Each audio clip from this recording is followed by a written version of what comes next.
నమస్కారం city news కి స్వాగతం ముందుగా ముఖ్యాంశాలు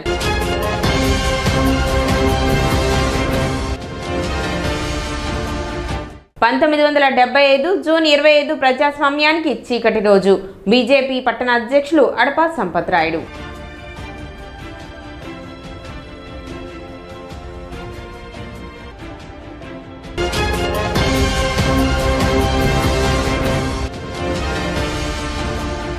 ప్రధానమంత్రి సూర్యఘర్ పథకాన్ని లబ్ధిదారులు సద్వినియోగం చేసుకోవాలి విద్యుత్ చిరంజీవి విజ్ఞప్తి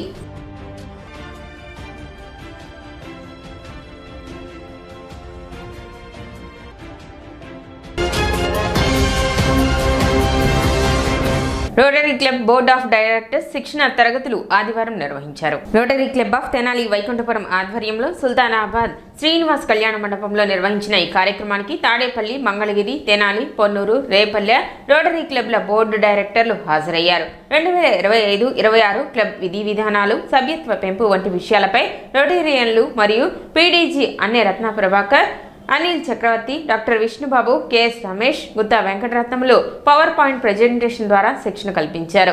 కార్యక్రమంలో 2025-26 టీం కన్వీనర్ మరియు అసిస్టెంట్ గవర్నర్ ఈదర వెంకట పూర్ణచంద్, అధ్యక్షులు నల్లూరి వెంకటేశ్వరరావు, కార్యదర్శి గుమ్మడి వెంకటనారాయణ, కోశాధికారి వెంపటి హరిప్రసాద్, తెనాలి అధ్యక్షులు ఈదర శ్రీనివాసరావు, సెక్రటరీ దేవయజనం మురళీకృష్ణ, ట్రెజరర్ రమేష్ కుమార్ జైన్ మరియు క్లబ్ సభ్యులు పాల్గొన్నారు. ఈరోజు తెనాలి రోటరీ క్లబ్ ఆధ్వర్యంలో 5 రోటరీ క్లబ్బుల సమీపంలో ఉండేటువంటి 5 రోటరీ క్లబ్బులు మంగళగిరి, తాడేపల్లి, పొన్నూరు, రేపల్లె, తెనాలి ఈ 5 క్లబ్బుల్లో ఉండేటువంటి బోర్డ్ ఆఫ్ డైరెక్టర్స్ అంటే రోటరీ క్లబ్లో బోర్డ్ ఆఫ్ డైరెక్టర్స్ అంటే ఆ విధి విధానాలంతా నిర్దేశించేటువంటి బృందం.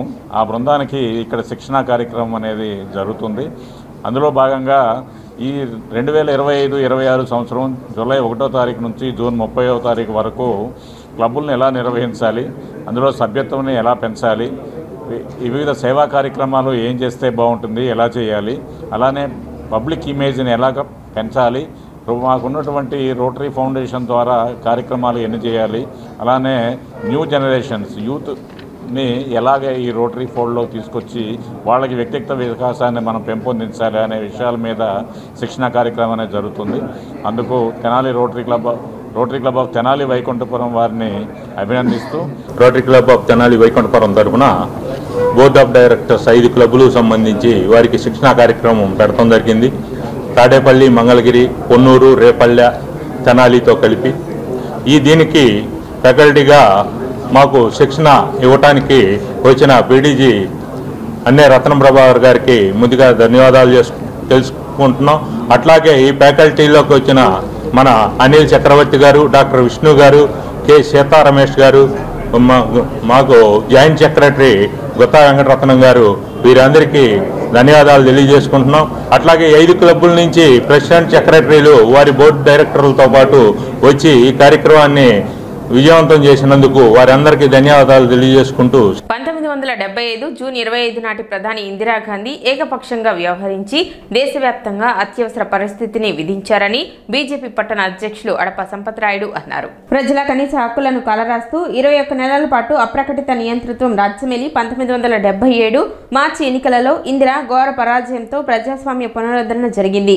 అందుకే జూన్ 25ను భారత ప్రజాస్వామ్యానికి చీకటి రోజుగా ఆయన అభివర్ణించారు. దాదాపు 50 ఏళ్ల క్రితం దేశంలో అనిస్థితిని విధించిన జూన్ 25వ తేదీని రాజ్యాంగం అత్యధికంగా కేంద్రం ప్రకటించిందని, ఆ చీకటి రోజునకు నిరసనగా ఇక నుండి ఏటా జూన్ 25ను అంబికా సత్యాత్ నివాస్గా నిర్వహించి ఎమర్జెన్సీ సమయంలో ప్రజలు అనుభవించిన వేదనను, దానిని ఎదిరించి నిలబడిన యోధులను గుర్తు చేసుకోవడం జరుగుతుందని, ఇందులో భాగంగా పట్టణంలో కూడా పాఠశాలలు, కళాశాలల్లో వివిధ కార్యక్రమాలు నిర్వహిస్తున్నట్లు సంపత్ రాయుడు తెలిపారు. భారతదేశంలో చీకటి రోజును పెట్టి 50 సంవత్సరాలు అవుతుంది. ఆనాటి ఇందిరాగాంధీ తన పదవిని కోర్టు ద్వారా కోల్పోయి పదవిని కాపాడుకోవాలన్న ఒకే ఒక లక్ష్యంతో ఈ దేశంలో ఎమర్జెన్సీ పెట్టారు. ఎమర్జెన్సీని భారతదేశంలో పలుమార్లు పెట్టడం జరిగింది. ఎమర్జెన్సీ పెట్టి ఇప్పటికీ 50 సంవత్సరాలు. ఏ దేశంలో ఎమర్జెన్సీ అత్యవసర పరిస్థితి ఏర్పరచడం అంటే ఆ దేశం యొక్క ఆర్థిక పరిస్థితి చిన్నాభిన్నమైనప్పుడు, లేదా ఆరోగ్య పరిస్థితులన్నీ చిన్నాభిన్నమైనప్పుడు, లేదా ఆ దేశంపై మరో దేశం యుద్ధం చేసినప్పుడు, లేదా ఆ దేశంలో అంతర్గత కలహాలు జరిగినప్పుడు ఎమర్జెన్సీ అనే ఒక చట్టాన్ని ప్రవేశపెట్టుకుంటారు, రాజ్యాంగం కల్పించిన చట్టం. కానీ ఆనాటి ప్రధానమంత్రి శ్రీమతి ఇందిరాగాంధీ గారు తన యొక్క పదవిని, తన ఎన్నిక చెల్లదని కోర్టు ఇచ్చిన తీర్పుని మూలంగా పదవి పోతుందన్న కేవలం ఒకే ఒక కారణంతో 1975 జూన్ 25వ తారీఖు రాత్రి 11:45 ఈ దేశంలో ఎమర్జెన్సీని విధించి ఆ రోజునున్న అన్ని రాజకీయ పార్టీలు, ఆ రోజున జనసంఘ్ కానీ, సోషలిస్ట్ పార్టీ కానీ, కమ్యూనిస్ట్ పార్టీ కానీ, ఇలా ఉన్న ప్రాంతీయ పార్టీలన్నిటి నాయకులందరినీ కూడా రాత్రికి రాత్రి గృహ నిర్బంధం చేసి వాళ్ళపై కఠినమైన చట్టాలు పెట్టి చాలా తీవ్రమైన పరిస్థితిని కల్పించింది ఆ రోజున ఇందిరాగాంధీ. అంతేకాకుండా ఈ దేశంలో మీడియా పైన స్వతంత్రం లేకుండా ఏ మీడియా వార్త ప్రసారించాలన్నా కూడా ప్రభుత్వం అధికారుల అనుమతితోనే ప్రచురించే విధంగా మీడియాను కూడా తొక్కిపెట్టి ఆ రోజున తన యొక్క అరాచక పాలనకి నాంది పలికిన రోజు జూన్ 25వ తారీఖు. ఆ రోజునున్న రాష్ట్రపతి ప్రకృతి అలీ అహ్మద్ అసలు అంశాన్ని చూడకుండా చాలా దారుణమైన పరిస్థితిని కల్పించడానికి సంతకం పెట్టేసి ఆ రోజున జరిగిన అకృత్యాలు నేటి తరానికి తెలియవు. ఎందుకంటే ఆ రోజున బజార్లు వెళ్తున్న పిల్లల్ని కూడా, వివాహం కాని పిల్లలకు కూడా కుటుంబ నియంత్రణ ఆపరేషన్ చేయించడం, చాలా చాలా అకృత్యమైన పనులు, ప్రభుత్వ అధికారులకు సంపూర్ణ అధికారులు ఇవ్వటం, ఆ అధికారులందరూ కూడా ప్రభుత్వానికి బానిసలుగా ఉండటం, ఆ బానిసత్వంలో చాలామందిని ఇరుకులు పెట్టడం, ఆ రోజున జార్జ్ ఫెర్నాండెస్ లాంటి కార్మిక నాయకుడిని లోపల పెట్టేసేయటం, వీళ్ళందరిపైన కూడా లోక్నాయక్ జయప్రకాష్ నారాయణ గారిని కానీ, అటల్ బిహారీ వాజ్పేయి గారిని, ఎల్కే అద్వానీ గారిని, మురళీ మనోహర్ జోషి గారిని, రాజ్నాథ్ సింధియా గారిని, ఇలా ప్రతి ఒక్కరిని ఈ పార్టీలు రహితంగా ఒక కాంగ్రెస్ పార్టీకి అనుకూలంగా లేని వ్యక్తి ఎవరినైనా సరే, బాబు జగజ్జీవన్ రావు గారిని, వీళ్ళందరినీ కూడా ఇంటిని అరెస్ట్ చేయటం, వాళ్ళ ఆరోగ్య పరిస్థితి క్షీణించినా కూడా దయా దాక్షిణ్యం లేకుండా ఆ రోజున ఇందిరాగాంధీ గారు ఇలాంటి కార్యక్రమం చేయడం జరిగింది. అలాంటి చీకటి రోజుకి రేపటి ఈ నెల 25వ తారీఖుకి 50 సంవత్సరాలు అవుతుంది. నేటి తరానికి ఆ చీకటి రోజును ఒకసారి అలాంటి జరిగిన సంఘటన వీళ్ళు చెప్తుంటారు, మేము తీసుకొస్తే ఇందిరమ్మ పాలన తీసుకొస్తాం. ఇందిరమ్మ పాలన అంటే ఇదేనేమో చాలా చెప్తుంటారు. వాటి గురించి సంస్కరణ చాలా తీసుకొచ్చింది. ఆ సంస్కరణలన్నీ కూడా ఆమె పరిపాలించిన ఈ నెలల్లోనే కొట్టుకుపోవడం జరిగింది. తర్వాత జనతా ప్రభుత్వం ఏర్పాటు చేయటం, భారతదేశంలో చాలా సంస్కరణ మార్పులు జరగటం, తదుపరి మళ్ళీ ఆమె అధికారంలో రావడం అనేది వేరే విషయం. కానీ ఈ చీకటి రోజుల్ని ప్రజలు ఎవరు కూడా మర్చిపోరు. నేటి తరం ఈ చీకటి రోజులను తెలుసుకోవాలి. ఎందుకంటే రేపటి రోజున అలాంటి వ్యక్తులకి, ఇందిరమ్మ రాజ్యం తెస్తానన్న వ్యక్తులకి సమాధానం తెలుసుకోవాలంటే నేటి యువత ఎమర్జెన్సీ గురించి తెలుసుకోవాల్సిన ఆవశ్యకత ఎంతైనా ఉంది. ఈ 50 సంవత్సరాల ఎమర్జెన్సీ డేని పురస్కరించుకొని యావత్ భారతదేశంలో కూడా ఆ రోజున భారతీయ జనతా పార్టీ తరఫున, ప్రజా హక్కులు కాపాడుకోని సంస్థల తరఫున ప్రతి చోట కూడా ఈ యొక్క ఎమర్జెన్సీ మీద యువతకు తెలిసే విధంగా కార్యక్రమాలు చేపడుతున్నాం. దానిలో భాగంగా మన తెనాల్లో కూడా వివిధ కాలేజీల్లో అదే రోజున 25వ తారీఖున ఈ యొక్క కార్యక్రమాన్ని భారతీయ జనతా పార్టీ చేపట్టి నేటి యువతకు నాటి పరిస్థితులను కళ్ళకట్టినట్టుగా తెలియపరచడం పాల్సిందిగా మేము అనుకుంటున్నాం. ఆ కార్యక్రమం రేపు 25వ తారీఖున జరిగితే అందరూ కూడా ఈ కార్యక్రమంలో పాల్గొనాలని కోరుకుంటాం. రైతులకు పెట్టుబడి సహాయం అందించాలని సిపిఎం తెనాలి రూరల్ మండలం కార్యదర్శి ముల్కా శివసాంబిరెడ్డి కోరారు. కౌలు రైతులకు గుర్తింపు కార్డులు ఇవ్వాలని, వారికి పెట్టుబడి సహాయం అందించాలని కోరారు. ఉచిత గ్యాస్ సిలిండర్లు అందరికీ డబ్బులు బ్యాంకులో పడటం లేదని, తల్లికి వందనం కూడా అందరికీ బ్యాంకులో పడలేదని అన్నారు. ఉచిత బస్సు సౌకర్యం కల్పించాలని శివసాంబిరెడ్డి కోరారు. అధికారంలోకి వచ్చిన వెంటనే రైతులకి, కౌలు రైతులకి పెట్టుబడి సాయం కింద 20,000 రూపాయలు ఇస్తామని వాగ్దానం చేసింది. ఇప్పుడు సంవత్సరం గడిచింది, 2వ సంవత్సరం వచ్చింది. పోయిన సంవత్సరం పెట్టుబడి సాయం 20,000 రూపాయలు ఇవ్వలేదు. ఈ సంవత్సరం కూడా ఇస్తారో ఇవ్వలేదో అనేది కూడా అనుమానంగా ఉంటుంది. ఎందుకంటే ఇవాళ డెల్టా ప్రాంతంలో 100కి 70-80% ఉన్న కౌలు రైతులకి ఇంతవరకు గుర్తించడం కానీ కౌలు కార్డులు కానీ ఇవ్వకపోవటం వల్ల కౌలు రైతులు ఒక రకమైన భయాందోళనలు ఉన్నాయి. పెట్టుబడి పెట్టి నష్టపోయిన మాకు ఈ పెట్టుబడి సాయం అందదు ఏమో అని ఆందోళన కౌలు రైతులో ఉంది. అందుకని ప్రభుత్వం ఏదైతే వాగ్దానం చేసిందో ఆ వాగ్దానం మేరకి రైతులతో పాటు కౌలు రైతులకు కూడా పెట్టుబడి సాయం 20,000 రూపాయలు ఇవ్వాలని కూడా మేము ప్రభుత్వానికి విజ్ఞప్తి చేస్తున్నాం. అట్లాగే తల్లికి వందనం పరిశీలించేటైతే చాలా గ్రామాలు కొల్లిపర్ర కానీ ఇందాక కంచెర్లపాలెం సోమసుందరపాలెం గ్రామాల్లో పరిశీలించేటైతే వాళ్ళ పేర్లు లిస్టులో ఉన్నాయి, కానీ బ్యాంక్ అకౌంట్లో మాత్రం డబ్బులు పడటం లేదు. అది కూడా తల్లులు ఆందోళనగా ఉంది. అందుకని ప్రభుత్వం అధికారులు కూడా దీంట్లో ఒక రకమైన స్పష్టత ఇస్తే వాళ్ళ ఆందోళన తగ్గుతుంది. ఎందుకంటే గ్యాస్ కూడా కొంతమందికి గ్యాస్ డబ్బులు పడ్డాయి, కొంతమందికి పడలేదు. ఈ విధంగా ప్రభుత్వం లబ్ధిదారుల సంఖ్య అటు రైతుల్లో పెట్టుబడి సాయం లబ్ధిదారుల సంఖ్య అట్లాగే ఇటు తల్లికి వందనం సాయంలో కూడా కోత పెడుతుందేమోనని భయాందోళన ఉన్నాయి. అట్లాగే ఆర్టీసీ బస్సులో ఉచిత ప్రయాణం అది కూడా మరి మొత్తం రాష్ట్రం అన్నారు, తర్వాత జిల్లా అన్నారు, మరి ఆగస్టు అన్నారు. ఏ మేరకు ప్రభుత్వం ఏం చేసిందో తెలియకపోయినా ఇప్పుడు కరెంటు ఛార్జీలు మాత్రం విపరీతమైన స్మార్ట్ మీటర్లు పెట్టి భారాల మీద భారాలు 15,000 కోట్ల రూపాయలు చురుకు భారాలు వేస్తుంది. ఈ భారాలకు వ్యతిరేకంగా కూడా ప్రజలు ఆలోచించాలి, ప్రజలు కార్యాచరణలోకి రావాలి. ఆ విధంగా ప్రభుత్వం మీద ఒత్తిడి తీసుకొచ్చి ప్రభుత్వం ఏదైతే సూపర్ 6 హామీలు చెప్పిందో హామీలను అమలు చేయాలని కూడా మేము ప్రభుత్వాన్ని డిమాండ్ చేస్తున్నాం. ప్రధానమంత్రి సూర్యఘర్ పథకాన్ని సద్వినియోగం చేసుకోవాలని విద్యుత్ చిరంజీవి విజ్ఞప్తి చేశారు. కేంద్రం ఎంతో ప్రతిష్టాత్మకంగా తీసుకున్న ఈ పథకం వల్ల 78,000 రూపాయల సబ్సిడీతో పాటు మరిన్ని ప్రయోజనాలు కలుగుతున్నాయన్నారు. పీఎం సూర్యఘర్ బిజ్లీ యోజన కింద 1 కిలోవాట్ సోలార్ ప్యానెల్స్ ఏర్పాటుకు 18,000 రూపాయలు సబ్సిడీ ఇస్తారు. మీరు 2 కిలోవాట్ల సోలార్ ప్యానెల్స్ను ఏర్పాటు చేయాలనుకుంటే మీకు 30,000 రూపాయల సబ్సిడీ ప్రయోజనం లభిస్తుంది. ఇంటి పైకప్పుపై 3 కిలోవాట్ల సోలార్ ప్యానెల్ ఏర్పాటుకు 78,000 రూపాయలు సబ్సిడీ ఇస్తారు. ప్రభుత్వం అందించే సబ్సిడీ మొత్తాన్ని నేరుగా లబ్ధిదారుడి బ్యాంకు ఖాతాకు పంపిస్తారు.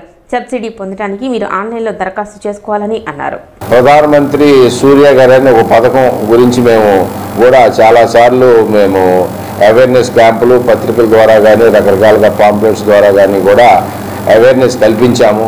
ఇప్పుడు కూడా మా స్టాఫ్ రకరకాలుగా మిమ్మల్ని అప్రోచ్ అయ్యి ఇళ్ళకు వస్తున్నారు, రకరకాలుగా వస్తున్నారు, అప్రోచ్ అయ్యి మీలో అవేర్నెస్ కలిగిస్తున్నారు. దీంట్లో ఏంటంటే సోలార్ ప్యానల్స్ ఎరెక్ట్ చేసుకోవటం ఇది కూడా హౌస్కు మాత్రమే. దీనిలో సబ్సిడీ ఉంది. సపోజ్ మీరు 3 కిలోవాట్లు సోలార్ ప్యానల్ పెట్టుకోవాలనుకోండి, మీరు ఆన్లైన్లో అప్లికేషన్ పెట్టుకోవాలి. అందులో మళ్ళీ తర్వాత ఈ ప్యానల్స్ మీకు ఫిట్ చేసే కాంట్రాక్టర్స్ ఉంటారు, వాళ్ళతో మాట్లాడుకోవాలి. 3 కిలోవాట్లకి సుమారుగా 2 lakhs అవుద్దని అంటున్నారు. దానిలో మీకు 78,000 సబ్సిడీ ఉంది. ఆ సబ్సిడీ వస్తుంది. ఇంకా అదనంగా స్టేట్ గవర్నమెంట్ బీసీస్ కనుక ఈ స్కీమ్లో కనుక పార్టిసిపేట్ చేస్తే అదనంగా 20,000 అంటే మొత్తం 98,000 అంటే 2 lakhs ఎక్స్పెండిచర్లో మీకు 98,000 సబ్సిడీ పోతే మిగతాది మీరు బేర్ చేసుకోవాల్సి వస్తుంది. దీనివల్ల ఉపయోగం ఏంటంటే మీకు విద్యుత్ బిల్లు 300 యూనిట్లు పర్ మంత్ కన్జంప్షన్ వచ్చేటువంటి విద్యుత్ బిల్లు బాగా తగ్గిపోతుంది. దానిలో మీకు బెనిఫిట్ పొందొచ్చు. ఈ ప్యానల్స్ నియర్లీ 20 to 25 years వరకు ఉంటాయి. ఆ జాగ్రత్తలన్నీ తీసుకుని మీరు ఈ పిఎం సూర్యఘర్ స్కీమ్ను కూడా సద్వినియోగం చేసుకుంటే మీకు విద్యుత్ వినియోగము తగ్గి కరెంటు బిల్లు బాగా తగ్గుతుంది. సోలార్ను కూడా వాడుకున్నట్టు ఉంటుంది. పర్యావరణ పరిరక్షణ కూడా మనకు చాలా ఉపయోగపడుతుంది. ఇది కూడా చాలా మంచి స్కీమ్ అండి. దీన్ని కూడా ఉపయోగించుకొని సద్వినియోగం చేసుకోవాల్సిన కోరుతున్నాము. దీని మీద కూడా ఎలాంటి సందేహాలు కానీ మీకు డౌట్స్ కానీ ప్రాబ్లమ్స్ కానీ ఇలా ఉంటే కనుక మీ దగ్గరలో ఉన్నటువంటి మా విద్యుత్ కార్యాలయాలకు వెళ్తే వాళ్ళన్నీ కూడా మీకు విశదీకరిస్తారు, హెల్ప్ చేస్తారు. ఆర్టీసీ సేవలను ప్రజలు సద్వినియోగం చేసుకోవాలని డిపో మేనేజర్ రాజశేఖర్ తెలిపారు. యోగాంధ్రంలో భాగంగా తెనాలి ఆర్టీసీ డిపో నుండి 25 బస్సులను విశాఖపట్నానికి పంపినట్లు డిపో మేనేజర్ రాజశేఖర్ తెలిపారు. అన్ని మార్గాల్లోనూ బస్సులు సమయానికి నడిపించడానికి చర్యలు తీసుకుంటున్నట్లు ఆయన తెలిపారు. యోగా ఇంటర్నేషనల్ యోగా డే సందర్భంగా మన డిపో నుంచి కూడా రేపు రాత్రికి ఒక 25 బస్సులు విశాఖపట్నం వెళ్ళడం జరుగుతూ ఉంది. మంచి కండిషన్ బండ్లు కానీ సీట్ కండిషన్లు వెహికల్ కండిషన్ మంచి ఉన్న బండ్ని మనం ప్రతి బస్సుని digitalization QR code tracking EPS ద్వారా చేసి ఎక్కడ ఎటువంటి ఇబ్బంది లేకుండా విశాఖపట్నం పంపించే ఏర్పాటు చేస్తూ ఉన్నాం. కాబట్టి ప్రజలందరూ ఒకటే విజ్ఞప్తి, ఎవరైనా ఆర్టీసీ అనేది ఎక్కడ ఎటువంటి రుసుము లేకుండా మంచి సర్వీస్ అందించడానికే ఉంది తెనాలి డిపో. కాబట్టి ఎవరైనా ఎక్కడైనా చిన్న డబ్బులు డిమాండ్ చేసినా, అదేవిధంగా దారిలో ఏదైనా బస్సు లాగకపోయినా లేదా తమకు ఏదైనా సర్వీస్ కావాలన్నా వెంటనే తెలియజేసిన వాటిని దృష్టిలో పెట్టుకొని పరిశీలించి వాటిని ప్రొవైడ్ చేయడానికి ఏపీఎస్ఆర్టీ తెనాలి డిపో ఎప్పుడు ముందుకుంటుందని మీ అందరూ విజ్ఞప్తి చేస్తూ ఉన్నాను. శ్రీ వీరబ్రహ్మేంద్ర చారిటబుల్ ట్రస్ట్ ఆధ్వర్యంలో ప్రభుత్వ పాఠశాలలో 10 చదివి ప్రతిభ చాటిన విద్యార్థులకు నగదు పురస్కారాలు అందజేశారు. 125 మంది విద్యార్థులకు దుస్తులు, రాత పుస్తకాలను ఆదివారం పట్టణ ముత్యంశెట్టివారిపాలెంలోని పద్మశాలి వెల్ఫేర్ సొసైటీ కళ్యాణ మండపంలో పంపిణీ చేశారు. ఈ కార్యక్రమానికి కుమార్ పంప్స్ అధినేత కొత్త సుబ్రహ్మణ్యం ముఖ్య అతిథిగా హాజరయ్యారు.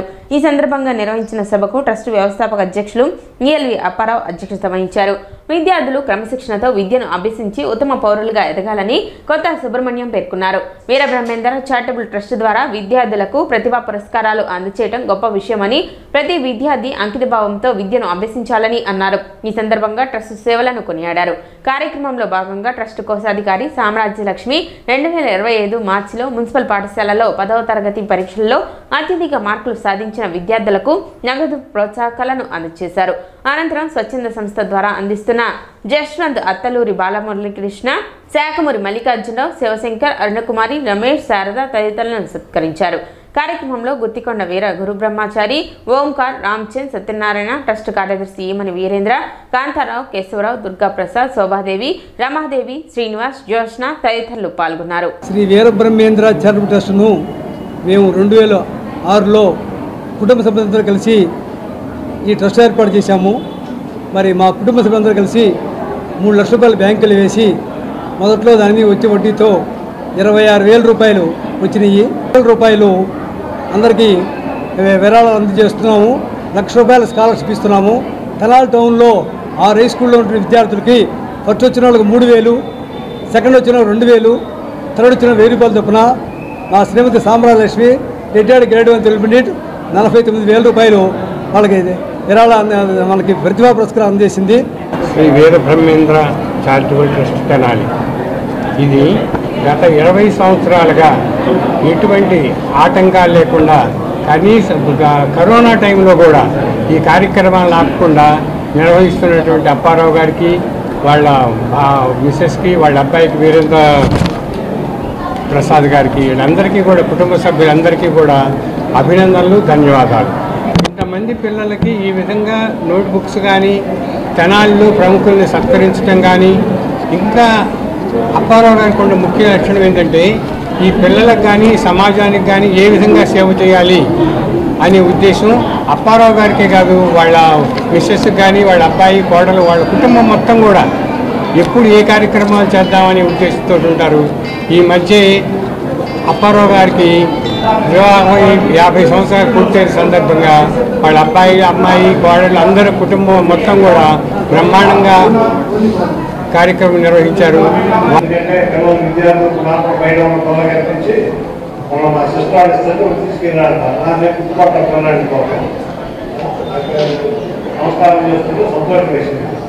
కాబట్టి విద్యార్థులు గురించి వేస్తానికి బాగా సంపాదించాలి. మనం చెప్తారు వారికి ఉన్నది భగవంతుడు చెప్తారు వారికి ఉన్నదా. మరి ఈరోజు రాములు ఉన్నాయి, కళ్ళు చూస్తే రాములు ఉన్నాయి, మొత్తానికి ఎంతో సహకారం ఈ విధంగా బ్రెజిల్లో ఘోర ప్రమాదం చోటు చేసుకుంది. హాట్ ఎయిర్ బెలూన్లో మంటలు చెలరేగి 8 మంది దుర్మరణం పాలయ్యారు. శాంటా కాటరీనాలో కొందరు పర్యాటకులు సరదాగా హాట్ ఎయిర్ బెలూన్లో విహరిస్తున్నారు. ఇంతలో ఒక్కసారిగా దానికి మంటలు అంటుకున్నాయి. మంటల దాటికి తాళలేక కొందరు కిందకి దూకేశారు. మరికొందరు మంటల్లో చిక్కుకుపోయారు. ప్రమాద సమయంలో బెలూన్లో 21 మంది పర్యాటకులు ఉన్నట్లు సమాచారం. మంగళగిరి మండలం పెదవడ్లపూడిలోని కొత్తపాలెంకు చెందిన పాగోలు ప్రభాస్పై దుగ్గిరాల మండలం చిలువూరులో శనివారం రాత్రి హత్యాయత్నం జరిగింది. ద్విచక్ర వాహనంపై స్నేహితుడు తరుణ్తో కలిసి వచ్చిన అతన్ని కత్తితో ముఖం, చేతుల మీదుగా విచక్షణ రహితంగా నరకటంతో సంఘటన స్థలంలో కుప్పకూలిపోయాడు. బాధితుడిని దుగ్గిరాల 108 వాహనంలో గుంటూరులోని ప్రైవేటు ఆసుపత్రికి తరలించారు. అతడి పరిస్థితి ప్రమాదకరంగా ఉందని చెబుతున్నారు. తన స్నేహితుడు ఆకాష్ 500 రూపాయలు ఇవ్వాలని, దానికోసం ఇద్దరం కలిసి చిలుమూరు వచ్చామని తరుణ్ బాబు చెబుతున్నాడు. నగదు తీసుకుని ద్విచక్ర వాహనం ఎక్కుతున్న సమయంలో వెనక కూర్చున్న ప్రభాస్పై దాడి జరిగింది. ఈ దాడికి గతంలో జరిగిన హత్య కారణంగా అనుమానాలు వ్యక్తమవుతున్నాయి. ఎస్ఐ వెంకట్రవి సంఘటనా స్థలాన్ని పరిశీలించి వివరాలు సేకరించారు. సిటీ న్యూస్ ముంచే ముందు ముఖ్యాంశాలు మరోసారి.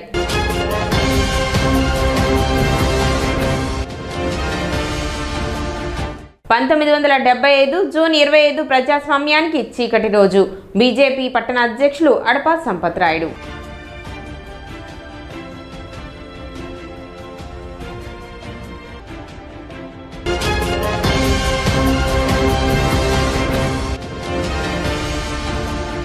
ప్రధానమంత్రి సూర్యఘర్ పథకాన్ని లబ్ధిదారులు సద్వినియోగం చేసుకోవాలి. విద్యుత్ చిరంజీవి విజ్ఞప్తి.